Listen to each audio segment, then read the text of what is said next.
welcome to the first video in assembling the 1/6 scale Big Blue TARDIS kit. For the base itself, we're going to start off with the following pieces. We've got piece number 1.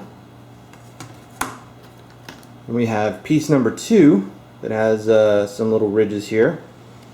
There's 9 of those. Then there is 9 of piece number 3 that has ridges opposite. You're going to have some pieces that are angled on both ends that are numbered 46. You're going to have 4 of those. Then you're going to have some squared off pieces with a little male end on it there, which is piece number 45, 2 of those.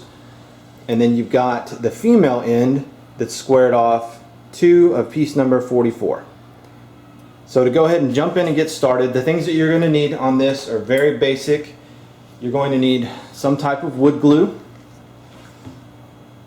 some type of wood filler. It comes in different styles. I like this stuff because it shows you when the color is, when it's dry, it changes from purple to white. You can also use a tube style where you can squeeze it out. It helps you from not wasting a lot of material.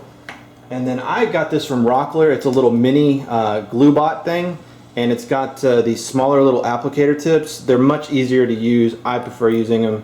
They're only a couple of dollars. You can get them off Amazon or from Rockler Woodworking. So to go ahead and start assembly of the base, you'll notice that the base itself has all these little notches in it, and that is because they're going horizontal and vertical. So what we want to do is we want to take all of piece number 2. Actually, we're going to start with piece number 3 because it has the slits on top, and we're just going to start popping these into the grooves on the actual kit here. All you're going to do is keep putting all of piece number 3 all the way down the kit. You see the notches are fitting very well. The kit is engineered for everything to go together very, very quickly. Okay, all of piece number 3 are entered into the base, and you can see there's 9 of them. They went in really, really easy. Like I said, this kit is made to engineered in a way that the pieces just kind of go together like a 3D puzzle. So at this point, it's easiest to just turn the piece you're working on, and then starting farthest away from you, start lining up the notches for piece number 2. And things are going to get a little tighter here, but you'll see that there's a reason for that. And with number 2 facing you on the kit piece, just start working them into the grooves. Okay, now all the piece number 2 and 3 are in the base, and you can see that everything is nice and flat and everything is lined up really well. And like I said, as you build this thing, you'll see that as you put more pieces in, the overall structural integrity of the piece gets very, very strong quickly. It's a very, very solid base to work from. And so now you'll notice that there's notches on the very end piece and on the top pieces here. I'm hoping you can see that well. But you've got one at the outside and then one on the angle right here. So what we're going to do is we're going to start on the outside pieces here. And what you're going to do is you can start off with piece number 45 or 44, it doesn't matter. But essentially all you're going to do is line up the slots on the outside and just slide them in. So now you can see where that notch is actually fitted down the side of the model. It's nice and flush, makes a nice little angle there. So next are piece number 45, which is the female end, and all you're going to do is just work around the kit. I'm sorry. So you're just going to work around the kit, put the tabs in where they go, and line them up, and just snap the piece in as you go around. And so now we've got a piece 45 and 44. You can see it makes a nice little corner there. Sorry if I'm moving this around too much.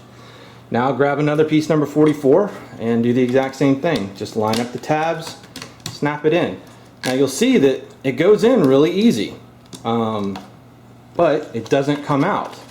Like I said, the kit is just engineered in a way that everything kind of goes together with very, very little glue.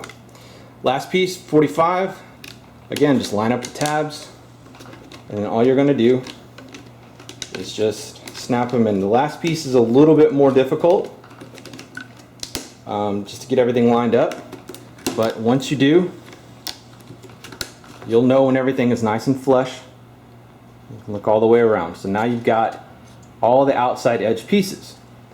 The next piece is going to be piece number 46. And 46, when you get it, is going to be just nice and square like this. Now, what I recommend you doing is taking some sandpaper and making about a 45-degree angle. So I'm going to go get some sandpaper and I'm going to show you what I'm talking about.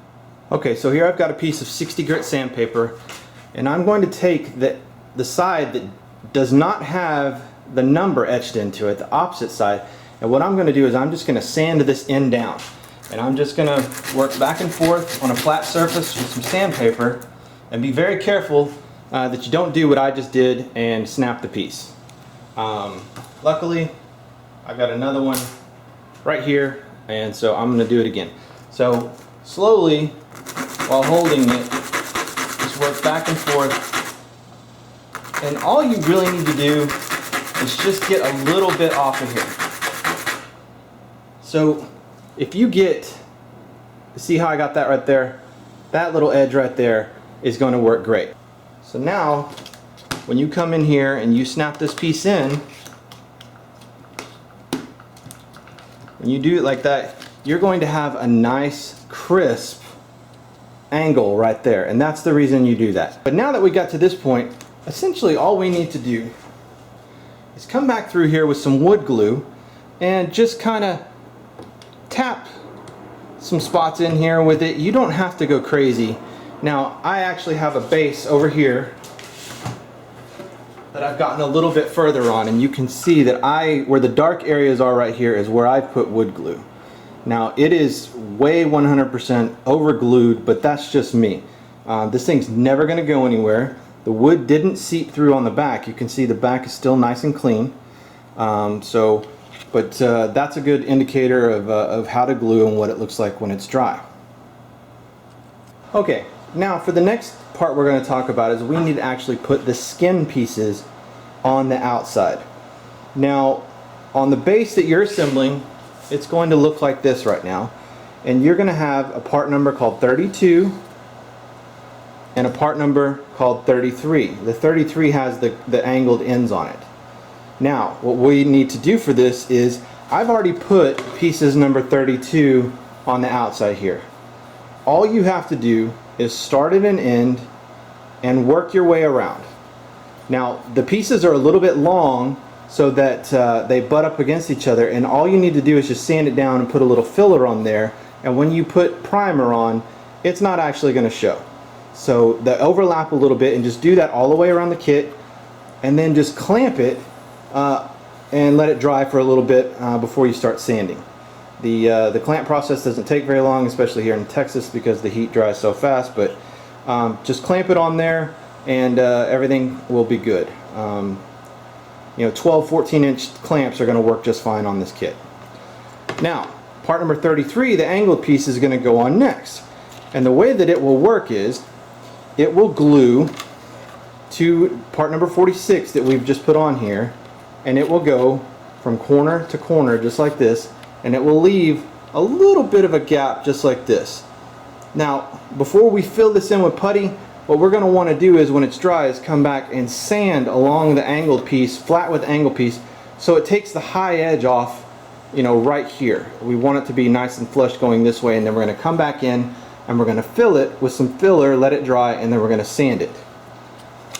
Here's a base piece for one that I'm working on for a friend of mine, and as you can see, I still need to do a little filling and sanding, but this is what it's going to look like when you add the pieces on there and get everything sanded and filled. Now, the last piece that goes onto this base is going to be part number 7. You can see it's got a big 7 etched into it right there. And part number 7 is made to fit straight down on there, just like that. Now, you see that there's got these squares in here for the post supports. Now, when you look through there, you should be able to see nothing. It should be perfectly square. And as long as you're lined up and it's not moving around, there's notches that hold it in place, and the squares are there, you're good to go ahead and glue this down. Now, on this base right here, you can see that I've already done that, and I've put in the post supports. Now this is an older version of the base that I've changed the way the post supports are done now. Your kit will have the new supports, and I'll show you how to do that when we talk about the posts. But all you need to do is just fill and sand, put the pieces on that I've labeled, get it to this point right here where this piece is on, everything's filled and sanded, prime it a little bit, and see and make sure there's no rough areas. And then once you get it the way you like it, we are done with the base for now. We're gonna just take this piece all set apart, and we're just gonna set it to the side, and we're gonna move on to something else.